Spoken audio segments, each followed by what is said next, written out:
تقدیر کیا ہے؟ اگر سب کچھ پہلے سے ہی لکھا لکھایا ہے تو ہم اپنے اعمال کے ذمہ دار کس طرح ہوئے؟ پھر اعمال کی جزا و سزا کیسی؟ پھر جنت و دوزخ کے کیا معنی؟ وضاحت فرمائے۔ بھئی سچی بات یہ ہے کہ اس سوال نے ایک عرصے تک مجھے بھی ستائے رکھا،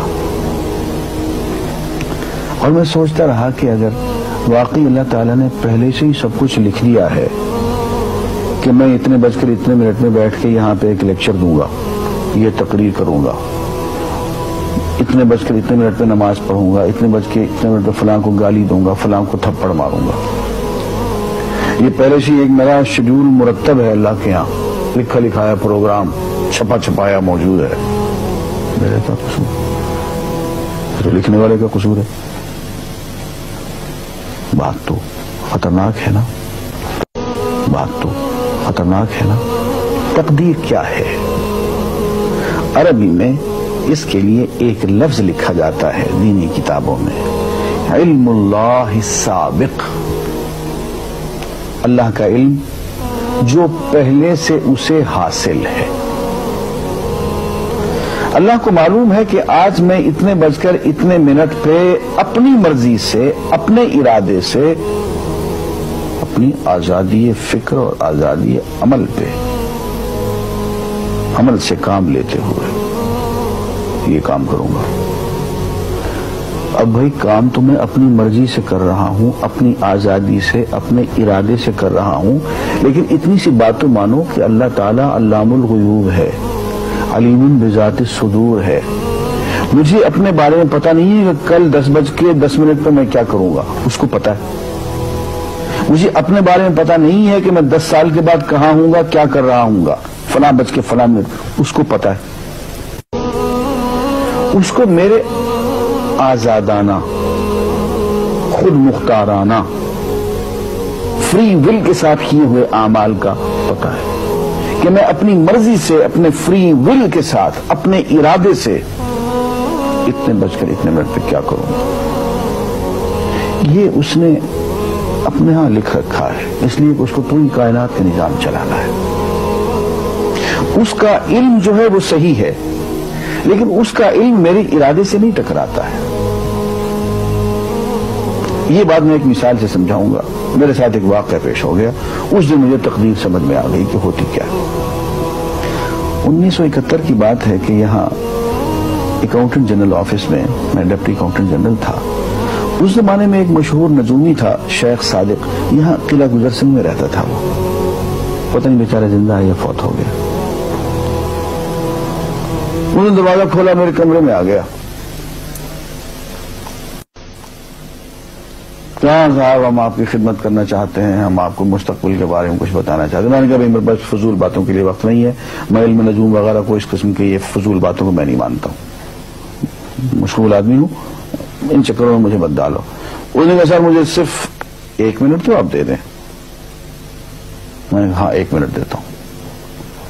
اس نے ایک بہت بڑا کاغذ میرے سامنے لکھا جس پہ 40 خانے بنے ہوئے تھے، 40 چیزوں کے نام لکھے ہوئے تھے، مختلف چیزوں کے نام، کتاب، قلم، اینک، کاپی، دوات، پینسل، میز، بادل، برکھا، مسجد، مندر، ایسی ایٹ رینڈم چیزوں کے نام، 40 چیزوں کے نام لکھے ہوئے تھے۔ وہ کہنے لگے صاحب آپ ان میں سے کسی ایک چیز پہ انگلی رکھ دیں یا اس کا نام آپ اس کاغذ پہ لکھ دیں۔ اور مجھے یہ کہتے کہتے اس نے ایک پیس آف پیپر میری میز سے اٹھایا اور اس پہ کچھ لکھا اور اس کو یوں الٹا کے رکھ دیا۔ میں نے کہا تم نے یہ کیا کیا؟ کہنے لگے جی میں نے وہ چیز لکھ دی ہے، وہ نام جو ابھی آپ لکھیں گے۔ تو اب میں پریشان ہو گیا۔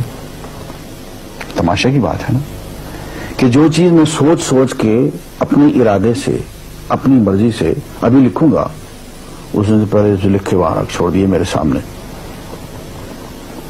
اب میں سوچ میں پڑ گیا کہ یار وہ چیز لکھوں جو اس نے نہ لکھی ہو، کبھی میں اس کا ارادہ کروں، کبھی اس کا ارادہ کروں، تنگ آ کے آخر میں نے کسی ایک چیز کو لکھ دیا، اگر میری یہ ہے۔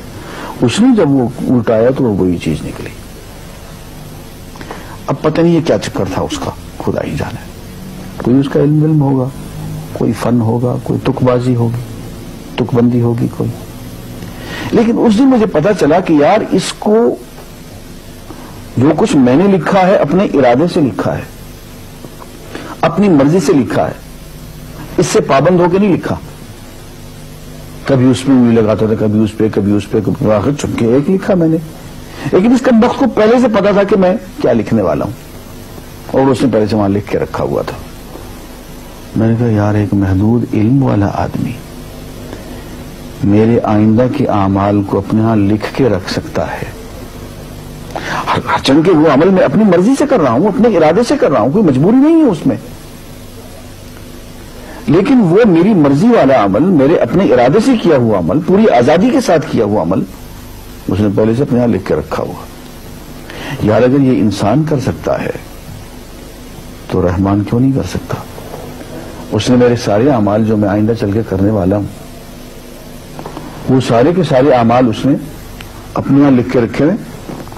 اس کو انتظام کرنا ہے، میرے رزق کا انتظام بھی کرنا ہے، آگے میری زندگی، میری موت، میری قبر میں اکوموڈیشن کا پتہ نہیں کہاں کا میرے اس نے انتظامات کرنے ہیں.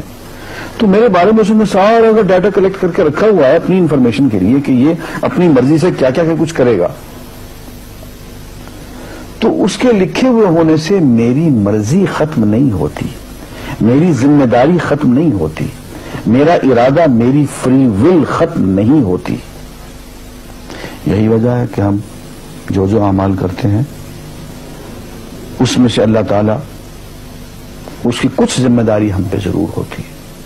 کچھ کام اللہ تعالیٰ کا ایک نظام ہے، اس میں شاید ہماری ذمہ داری نہ ہو، وہاں جبر ہو. لیکن کچھ اعمال ایسے ہیں جن میں خالصتاً ہمیں آزادی حاصل ہے، ہمیں اختیار حاصل ہے، ہم ان کے ذمہ دار ہیں، ہمیں ان پہ جزا ملے گی، ہمیں ان پہ سزا ملے گی، اللہ تعالیٰ بچائے. اور جزا ملے گی تو جنت ہوگی، سزا ملے گی تو دوزخ ہوگی. لیکن آزادی عمل اور ارادہ ضرور ہے.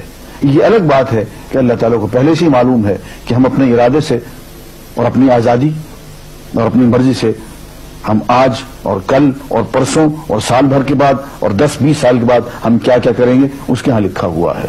وَعِنْدَهُ عِلْمُ الْكِتَابِ، اس کے ہاں سب کچھ لکھا ہوا ہے. لیکن ہم جو کرتے ہیں اپنے ارادے سے کرتے ہیں اور اس کے ذمہ دار ہیں. وآخر دعوانا الحمدللہ رب العالمین.